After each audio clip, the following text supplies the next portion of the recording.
Now that I'm done with my first week of working on my business, I want to share with you the top 10 lessons that I learned. Let's get right to it.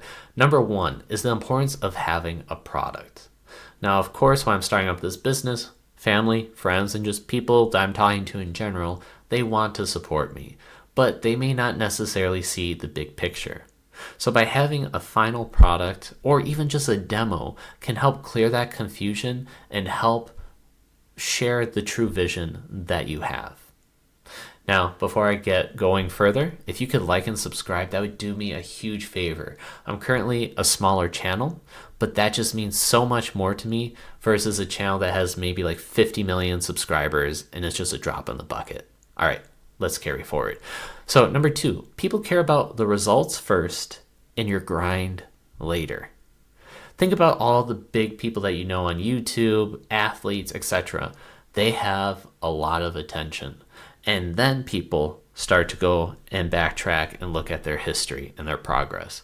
But very few had people that were with them the whole time watching and observing and taking notes. Don't take that personally.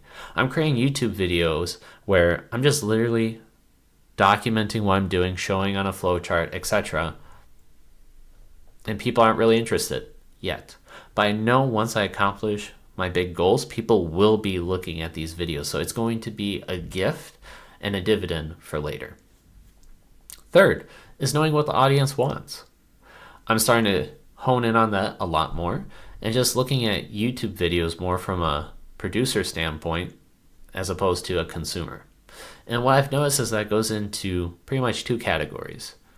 It's either going to be something that helps you improve in life, like a growth, inspirational, or two, it's going to be entertainment. Now, it can be both, but those are, if I had to simplify it, that's how I see it. And that is really interesting because you got to know what the audience wants. Fourth is that there's just so much to learn. There's so many topics and areas to cover in the business. So I'm creating the flow charts, but then in general, there's also content creation, social media, video editing. It can go further into marketing, the actual finances of the business. I'm sure like taxes, networking. There's so many different components that I'm no longer surprised why people, when they are running the business, they just say, I want this expert to do this, that expert to do that, because it just consumes so much time. And that's not a problem. That's great. And at the beginning, yes, you got to do all the things just to prove that you're building a machine.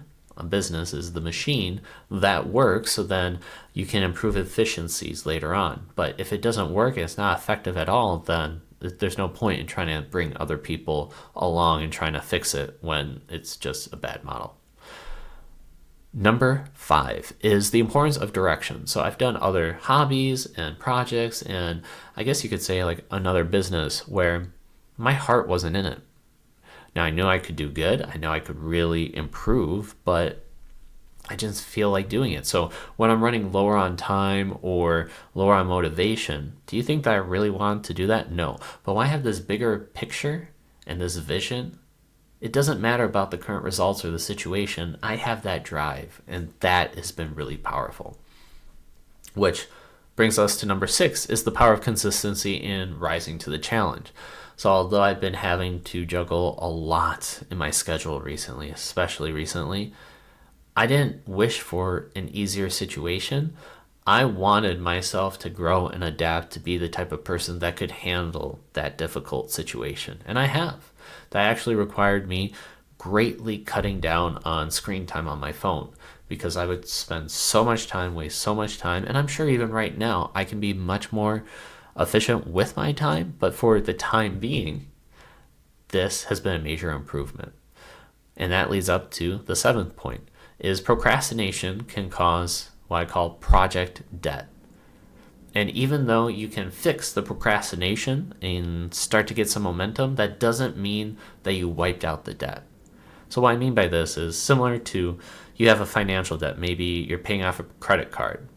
You can now be making more money than you spend, but that doesn't mean you wiped out the debt. Same thing applies to when you're working on projects. I was having a lot of projects and personal things were stacking up as well. So even though I regained a lot of my time, that doesn't mean that all the tasks are done. So throughout this week, I've been getting a lot better at that, and I can't wait to get into a surplus where I feel that it's really paying off. But I'm super excited for that. Number 8 is there have been people that said, okay, when you start up a channel, when you're starting up, in general, don't expect any rapid growth. In fact, it'll be very flat, very difficult, and then at the tail end becomes much, much greater. And they were right. They were right. Now, it doesn't matter about like the first 100 videos that I do, because I just know that with every video or everything that I do, I'm going to constantly improve, and that's all that matters.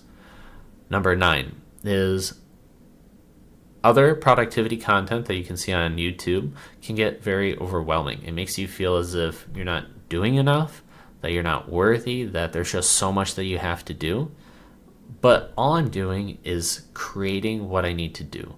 I'm focusing on the one thing, which is creating the business, creating the product, doing some videos as well, and just looking to improve just those areas.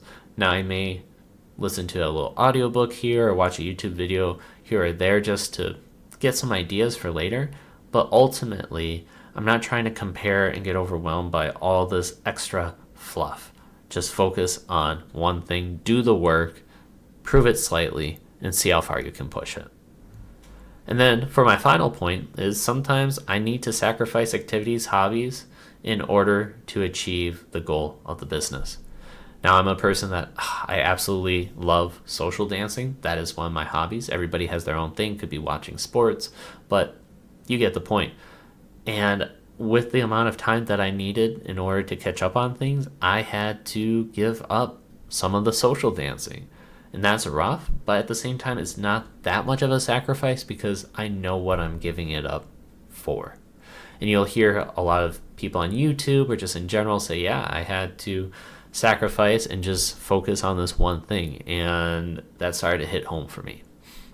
Now, I promised 10 points and I delivered, but I'm going to give you a little extra bonus content. But again, if you haven't already, please like and subscribe because as a smaller channel currently, it helps me out so much. Thank you.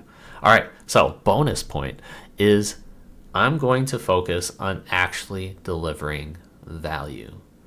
I don't know about you, but I'm seeing ads and a lot of people promising to say like, I will do this for you. Do you want to hit financial freedom? I will make this happen. Da da da da da. But oftentimes these ads are just making promises, and who knows if they're actually delivering value, but then it makes you reassess what these other businesses and people are doing. Are they actually delivering value, or are they promising to give value? And then in essence, they're building up a crowd and people and resources, and they're promising and having a self-fulfilling prophecy, even though they're not actually delivering value. So to remove that completely, I'm focusing on, hey, what if I just focus on that, providing value, and go from there? And that's it. So it's been a great week so far, and I'm excited to keep on going. I'll see you guys in tomorrow's video. Bye.